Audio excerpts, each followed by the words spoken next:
So there was a story from a few years ago that I kind of wanted to share with you all, and it was basically when I was doing actually the bar work. So I was speaking to an elderly couple, and interestingly enough, one of the comments the husband made was that, he was in a position where he's very settled in life, lives in like a really nice rural village. But interestingly enough, he said that actually he just likes to keep himself to himself.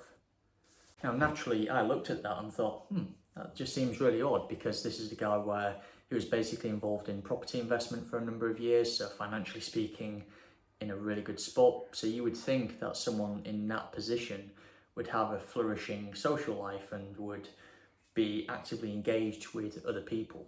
Now, in the UK, I guess we struggle with something called tall poppy syndrome, or a more popular term that a lot of you will have probably heard is the idea of crabs in a bucket. So it's basically the idea that as you work your way up in life, whether it's from a financial standpoint, whether it's from a social standpoint, you'll have people who will try and pull you back down.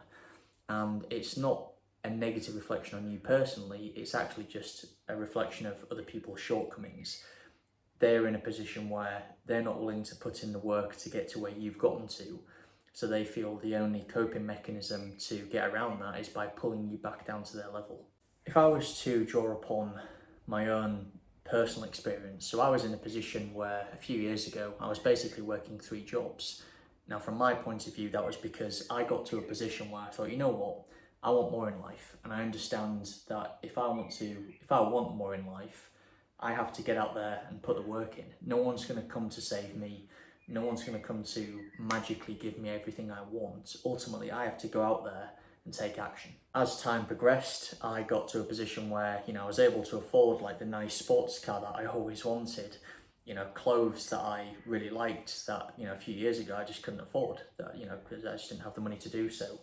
And just generally, I felt like I got to the position where I was living the lifestyle that I always wanted to have.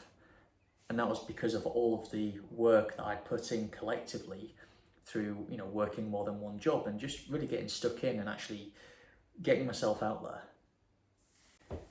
Now, when I heard the story that the gentleman told me when I was doing the bar work, that really resonated with me because, from my point of view, even when I had the things that I had worked extremely hard for, whether it was the sports car, just the lifestyle and the ability to do what I wanted, I still got begrudged for it, which is stupid, because ultimately I'm the one who took action.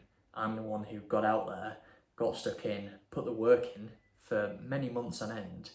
I'm talking like working 80 hours a week and still got begrudged for it. But, I think this is the reality for a lot of men, particularly men who are wanting to progress and just go further in life. They'll get to a point where people will see the progress that they're making, whether it's physically in the gym, whether it's from a financial standpoint, whether it's just overall development and dexterity as a person, and they'll get begrudged for it, or almost ashamed or isolated or alienated in some cases, because they have transformed themselves as a person and they have built themselves into a person that at an individual level they've always wanted to become. I think a difficulty a lot of men go through, particularly when they experience that kind of backlash, is understanding from a social standpoint especially who to move away from and who to cut off. So if I use my own personal experience, I'd mentioned this in a previous video, but when I did athletics, I got to a position where I wanted to develop more self-confidence. So as an example, probably sounds so stupid, but like getting my hair permed. I'm Italian, it's very much an Italian look to have permed curly hair. And, when I got it done for the first time, like all of the women really liked it. So I thought, oh, great, cool. It gives me a bit of extra confidence, and actually women find it attractive. But then the friends that I had at the time saw that and just completely took the piss out of me for months on end. Probably because, I guess in retrospect, I was getting attention from a lot of women, and I knew that by comparison they weren't. And I looked at that and I thought, well, if you're going to begrudge me for how I look and be salty because from a social standpoint I'm of more value clearly to the opposite sex, then to me there's no trust there, because if you're going to begrudge me and be salty towards me over my hairstyle, what's not to say that if I excel from a financial standpoint or a career standpoint, that you won't begrudge me for the same thing? And for me, it got to a position where I made the decision to move away from that friendship group, which is, at the time, was incredibly difficult, because I was moving away from people that I had spent years forming a good relationship with and a good friendship with. And ultimately, I had to move away from them and actually be by myself for a number of years, which is tricky. And I'd alluded to this in a previous video. I think certainly as you're going through your 20s, you'll find that it becomes harder to form new friendships, because ultimately a lot of people have formed their friendship group, and a lot of the time they're hesitant to let new people in.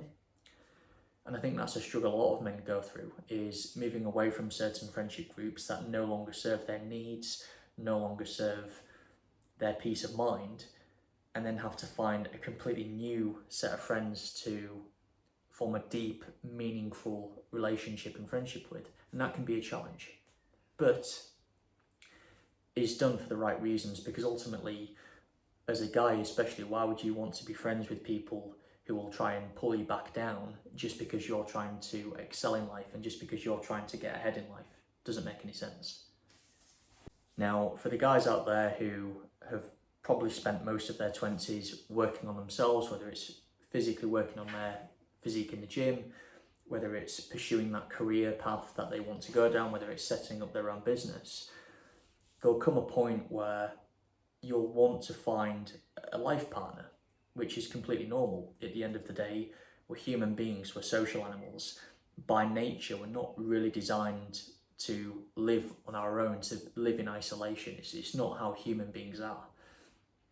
Now, if you're working on yourself as a person, absolutely, spending time by yourself to work on yourself is a completely healthy habit to adopt. And in a lot of cases, it's actually a necessary, it's a must if you want to progress and you want to develop as a person.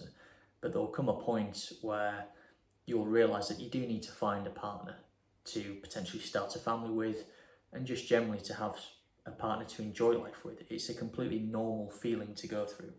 I guess the struggle a lot of men go through is just knowing when is the right time to commit and express an interest in finding a longer term partner. And that can be a challenge, because ultimately, if you're trying to work on and develop yourself as a person, you don't want that to be negatively impeded, or you don't want to feel distracted because you're now putting your energy into a partner and into developing a relationship.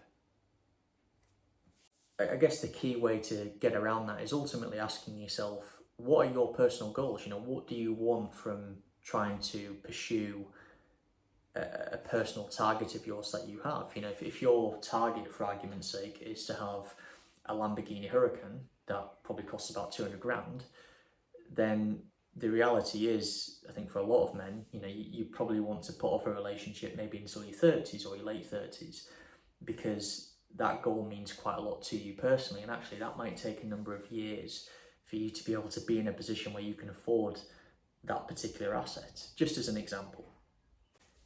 A mistake I see a lot of guys make, particularly when it comes to knowing when to commit to a relationship whilst working on yourself in the background, is they'll commit too early to try and find a partner because they believe in their own minds they have to be in a relationship, which isn't true. And what often happens is guys will get in a relationship, they'll just completely sack off any personal development goals that they have, and then the person they're with sees that and thinks, I'm no longer attracted to this person anymore, because they've neglected the very thing that made me attracted to them in the first place, from a woman's point of view anyway. You know, from my point of view, I'm single, but then I'm extremely happy because the way I live my life on a day-to-day basis is focused on pursuing what I want to get out of life in terms of my own personal goals, my own personal targets. And so because of that, I feel completely content and genuinely at peace with who I am as a person, because I'm living life on my own terms. I'm doing it my way, rather than trying to appease somebody else or meet other people's perceived expectations of how I should be. The way I like to look at it is this, and it's something my econ mentor taught me a number of years ago now, but one of the points he made was that where you're at now in life is exactly where you should be because of the actions that you have taken in years prior. So I'll give you a perfect example. If you're a guy and you're 32 years old and you've not got a partner and no one seems to be attracted to you, maybe, and let's say hypothetically you're in a position where you're overweight, financially not in a good position, you can blame the world, but maybe that's because in years gone by, you've not maintained your physical health, you've not gone to the gym, you've not worked the extra hours that you need to get you to where you need to be, and as a result, you're now suffering for it. That's a perfect synopsis and an example of what my mentor was trying to preach to me a number of years ago.